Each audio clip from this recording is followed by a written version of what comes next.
Okay, so this piece is completely beautiful. It's got some good bones. I just really want to switch up the look of it. I was feeling really inspired by florals and the outdoors, so I want to incorporate that into the bench. So let's see where that takes us. Every vintage makeover begins with a good cleaning, and then we are gonna strip off the finish of this piece. Stripping the finish off of your piece before you sand makes a world of a difference, and it's honestly so easy. You just spray it on, wait about 30 minutes, and then you're good to go to scrape it off.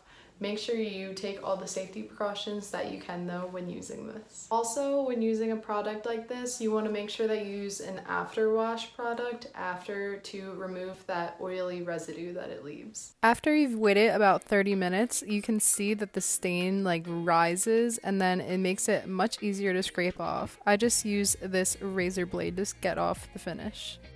Adding this extra step is definitely worth it because it makes the sanding process go so much faster.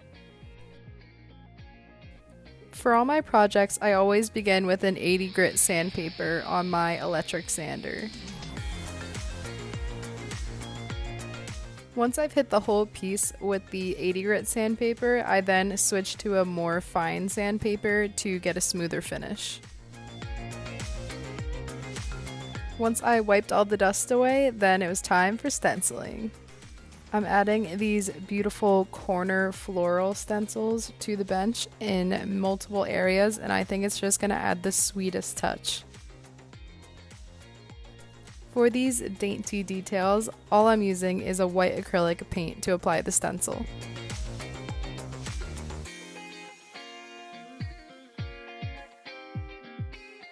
Since I'm using such an organic and natural stencil, I decided to place it on my bench in very symmetrical areas so the bench has a feel of balance to it.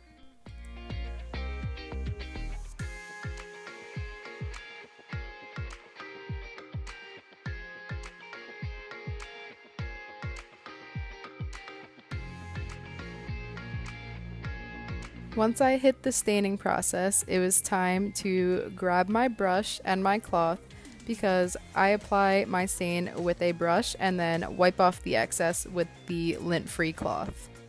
I applied a hickory colored stain because I thought it would have that grayish tone to it, which would complement the white details nicely.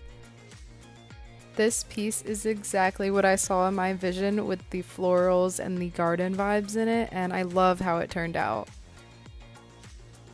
This concludes today's vintage makeover, and I hope you enjoyed it as much as I did making it, and make sure to check back next week to see what we have in store for you. Head to our website to check out more of our stencils, and don't forget to tag us on social media with your stencil art.